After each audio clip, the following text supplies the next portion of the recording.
Our hearts beat to the city streets. We began to feel the fire. We rise like tall buildings as the chemicals that take us higher. আজকে দুপুরবেলা থেকে ব্লগটা start করছি। আমার চান হয়ে গেছে, রান্না বান্না সব কমপ্লিট। এবার জাস্ট পুজো দিতে যাব। আর তোমাদের সবাইকে আমাদের কাহিনীতে অনেক ওয়েলকাম। কেমন আছো তোমরা সবাই? আমরা কিন্তু বেশ ভালো আছি। আমাদের অ্যানিভার্সারিতে তো আমরা ডিম দিয়ে কেক বানিয়েছি, দেখালাম। আর আমার প্রতিবেশীগুলো সব হচ্ছে ভেজ, তো ওদের জন্য কালকে একটা ভেজ কেক বানিয়েছি। সেই কেকটা বলেছি বাচ্চাগুলোকে ডেকে একসাথে কাটাবো। এখন সব বাচ্চাগুলো এসে, চলো কেকটা কাটি। বাচ্চা মানেই কেক খেতে ভালোবাসে। আগের দিন যেহেতু ডিম দেওয়া কেক বানিয়েছিলাম, ওরা খাবে না বললো, তাই এটা এগলেস কেক ওদের জন্য। একদম কম ক্রিম দিয়ে বানিয়েছি আর চকলেট ফ্লেভারের বানিয়েছি।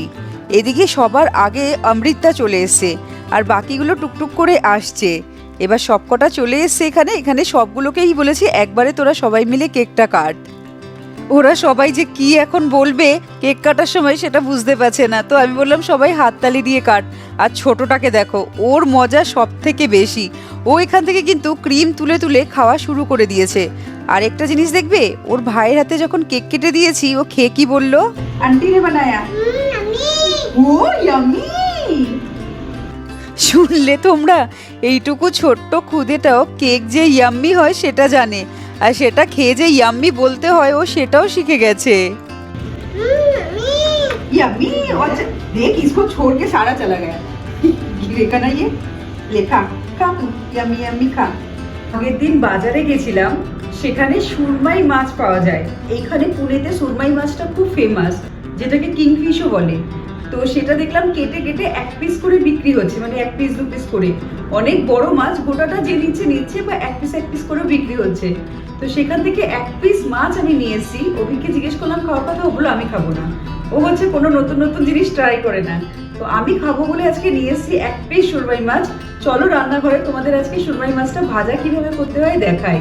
মাছটা ম্যারিনেট করবো প্রথমে। তার জন্য আদা রসুন বাটা, হলুদ, লবণ আর একটু লেবুর রস দিয়ে ভালো করে মেখে ওই 10 থেকে 15 মিনিট পর্যন্ত রেখে দিতে হবে। Losing time, I'm fading fast. I just wanna make it last. Try to let go of the past. I close my eyes, embrace the blast. Sleepless nights and headaches stack. Restlessness to hell and back. What's my purpose? What do I? এবার একটা বাটিতে তোমার 1 চামচ ময়দা, 1 চামচ সুজি আর একটুখানি কাশ্মীরি লঙ্কা গুঁড়ো। ব্যাস, ঝালের জন্য তুমি চাইলে একটু লঙ্কা গুঁড়ো দিতে পারো, না দিলেও হয়। আমি লঙ্কা গুঁড়ো দিইনি, আমি কাশ্মীরি লঙ্কা গুঁড়ো দিয়ে একসাথে মিশিয়ে নিয়ে মাছটা এপিট ওপিট কোট করে নিয়ে এবার সর্ষের তেলে ভেজে নেব। You got it all on tap. I'm loving your vibe, always have your back. We like all the same tracks. Listen all night in the sheets all black. Said I'm falling fast. Don't remember life before. আমি গ্যাসটা একদম কমিয়ে একটু time নিয়ে মাছটাকে খুব ভালো করে ভেজে নিয়েছি। তো আজকে আমাদের দুপুরের মেনু কি ছিল দেখবে? ভাত, ডাল, আলু মাখা, আমি বানিয়েছি ডিম সিদ্ধ, অভিকের একটা ডিমের মামলেট, আর এর সাথে ছিল সুরমাই মাছ ভাজা। কালকে এত খেয়েছি, এর জন্য আজকে ডাল ভাত ডিম সিদ্ধ। ভালো লাগলো?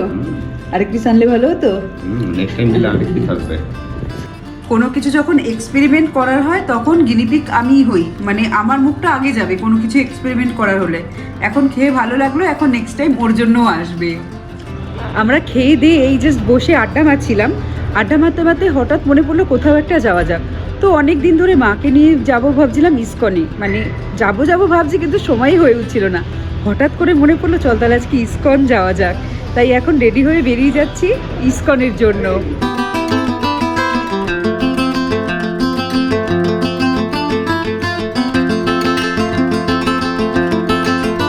আজকে না একটা ব্লান্ডার হয়ে গেছে। কি হয়েছে শোনো, আগের দিন নাইকা থেকে একটা ফাউন্ডেশন কিনেছি। ফাউন্ডেশনটা এমনি মেখে দেখিনি, রিভিউ দেখেই কিনেছি যে খুব ভালো রিভিউ, আমি ভাবলাম হয়ে যাবে। তো কিনেছি, আজকে সেটা ট্রাই করতে গেছি। ট্রাই করার জন্য মুখে মেখেছি, মেখে থেকে মেকআপ করতে যাবো, পুরো মুখ সাদা ভূত হয়ে গেল। কি বাজে অবস্থা! অভিক রীতিমতো আমায় দেখে ভয় পেয়ে গেছে, এরকম সাদা হয়ে গেছে। আবার গেলাম, মুখ ধুলাম, তারপর আবার মেকআপ করলাম। পুরো তো যাইনি, ফেস ওয়াশ দিয়ে মুখ ধুইনি, মানে তাড়াহুড়োর জন্য। আর ভেবেছিলাম আজকে তাড়াতাড়ি বেরোবো, যে তাড়াতাড়ি বেরিয়ে দিনে দিনে মন্দিরটায় যাব, দেখার অনেক কিছু আছে, ভালো লাগবে। সেই দিন আমার পুরো সূর্য ডুবে যাচ্ছে এখন, সন্ধেবেলায় আমরা গিয়ে পৌঁছাবো।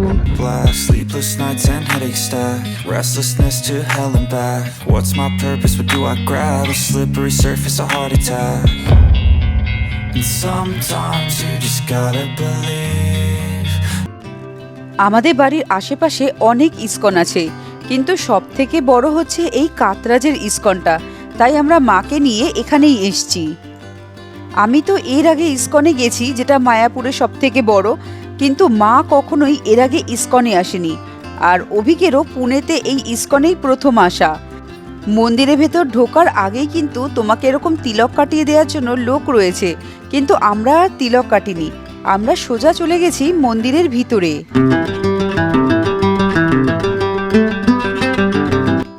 মন্দিরের ভেতর ঢোকার সময় তোমাকে আগে চেক ইন করে ঢোকাবে, খাবার দাবার আছে কিনা সেই সব জিনিসপত্র দেখে। আর এই মন্দিরে কিন্তু মোবাইল অ্যালাউ, তুমি মোবাইলে যত ইচ্ছা ফটো ভিডিও নিতে পারো। তো ঢুকেই এখানে গরু রয়েছে, সবাই এখানে গরুকে খাবার দিচ্ছে, আর বাচ্চারা সব গরুকে প্রণাম করছে। তারপর ওখান থেকে বেরিয়ে আমরা এখানে সোজা চলে আসছি মন্দিরটার সামনে। মন্দিরটা পিছনে রয়েছে, আর তার সামনেই এরকম কৃষ্ণ ঠাকুর অষ্টনাগের ওপর দাঁড়িয়ে রয়েছে বা নাচ করছে, এরকম একটা মূর্তি এখানে বানানো আছে।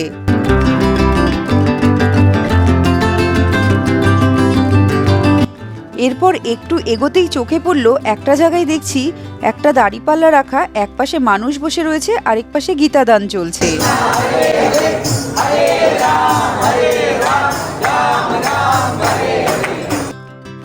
এই গীতাদানের উল্টো দিকেই রয়েছে জুতো রাখার জায়গা।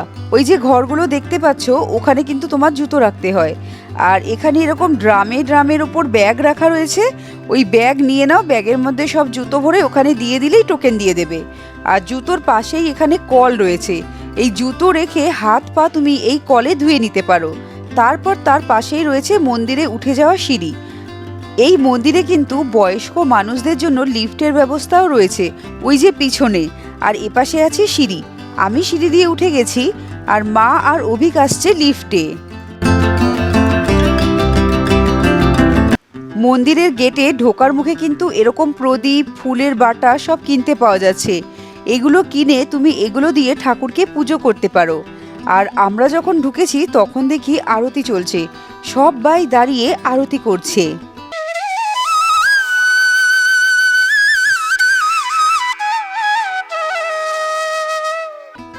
প্রথমে ভেবেছিলাম আমাদের বোধহয় একটু দেরি হয়ে যাবে, সুন্দর ফটো পাবো না, সেরকমভাবে দেখতে পারবো না ঠাকুরটাকে, কিন্তু যেটা হয় ভালোর জন্যই হয়।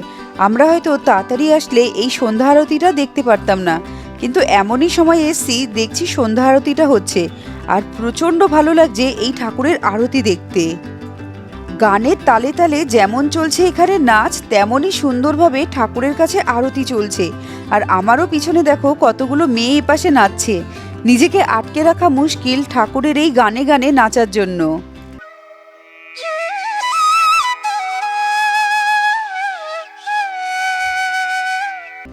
সন্ধ্যা আরতি শেষ হয়ে গেলেই কিন্তু তুমি ঠাকুরের সামনে গিয়ে লাইন ধরে দাঁড়িয়ে ঠাকুরকে ভালো করে দেখতে পারো। যতক্ষণ তোমার ইচ্ছা তুমি ঠাকুরের সামনে দাঁড়িয়ে থাকতে পারো। আর এই সন্ধ্যা আরতি শেষেই শঙ্খ ফুঁয়ে এই আরতি সমাপ্ত হলো, আর তখনই চললো সবাই মিলে বলা হরে রাম হরে কৃষ্ণ হরে কৃষ্ণ।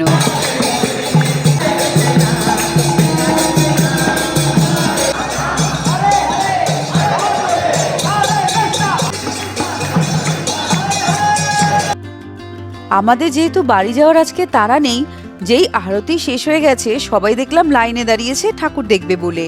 তো আমরা এখানে কিছুক্ষণ বসেছিলাম, বসে সমস্ত কিছু ভালো করে দেখছিলাম, আর দেখছিলাম এই ছোট্ট ছোট্ট বাচ্চাগুলোর খেলা।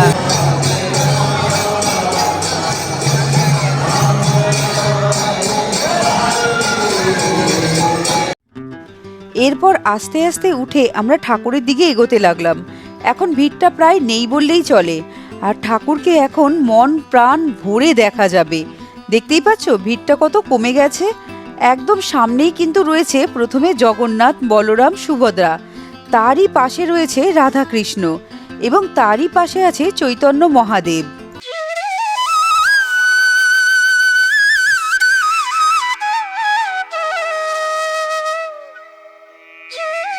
সন্ধ্যা আরতি শেষ করে যেরকম সবাইকে দেখার সুযোগ করে দেওয়া হয় ঠাকুরকে, তারপরে কিন্তু ঠাকুর বিশ্রামে যান। আর বিশ্রামে যখন যায় তখন কিন্তু সামনে পুরো দরজাগুলো বন্ধ করে দেওয়া হয়। তো বেশি রাত্রে আসলে ঠাকুর কিন্তু তোমরা দেখতে পারবে না, তখন দরজা বন্ধই থাকবে।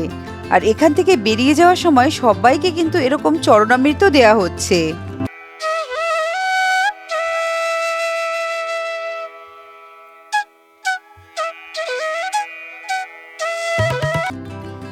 ইসকন মন্দিরের একদম পাশেই রয়েছে বালাজির মন্দির। তো ইসকন মন্দির দেখা হয়ে গেলে আমরা কিন্তু সবসময় বালাজি মন্দিরটা ঘুরে যাই। আর বালাজি মন্দিরটাও খুব সুন্দর। আমরা অরিজিনাল যে বালাজি মন্দির আছে সেখানে কখনোই যাইনি, কিন্তু এখানে দেখেই বেশ ভালো লাগে। ঠাকুর যদি ডাক পাঠায় তবে নিশ্চয়ই ইচ্ছে আছে অরিজিনাল যে বালাজি মন্দির, তিরুপতি বালাজি যেটাকে বলা হয়, সেটাতে যাবার।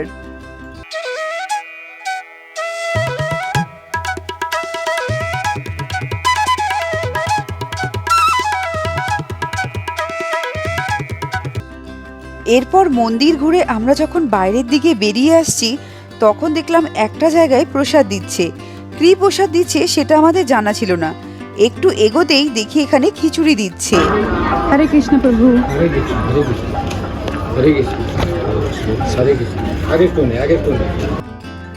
এখানে খিচুড়ি রয়েছে আর খিচুড়ির সামনেই স্পুন রাখা রয়েছে, তোমাকে হাত দিয়েও খেতে হবে না। এখানে সব রকম ব্যবস্থা আছে, আর তুমি যতবার চাও ততবারই কিন্তু এখান থেকে খিচুড়ি প্রসাদ নিয়ে খেতে পারো। There was once a day that I would pray for you. I'd go and misbehave just so you'd notice too. Sneaking looks up and down from across the room. এরপরে আমরা একটু এদিক ওদিক ঘুরে রাতে ডিনারের জন্য চলে গেছিলাম বিমাননগরে। মা কখনো রুমালি রুটি খায়নি, আর আমি আর অভিক এতদিনে পুনেতে থেকে একটা জায়গায় দেখেছি যেখানে রুমালি রুটি পাওয়া যায়, তো সেখানেই নিয়ে গেছিলাম। রাস্তার ওপরেই দোকানটা, কিন্তু স্বাদ খুব ভালো করে। এখানে মোস্টলি কাবাবটাই ভালো হয়, বিরিয়ানিও আছে, কিন্তু এরকম কাবাবের সাথে রুমালি রুটি দেয়, সাথে এরকম চাটনি আর স্যালাড। ব্যাপারটা খুব ভালো লাগে খেতে। আর কাবাবের বিভিন্ন বিভিন্ন আইটেম আছে, তুমি যেরকম চাও সেরকমই কাবাব নিতে পারো এখান থেকে। আর এটাই ছিল আজকে রাতের ডিনার। আর এই ডিনার করতে করতেই আজকে ভিডিওটা থেকে বিদায় নিই। ভিডিও ভালো লাগলে লাইক করো, শেয়ার করো, চ্যানেলটাকে সাবস্ক্রাইব করো। এবার আমরা আসছি, টাটা।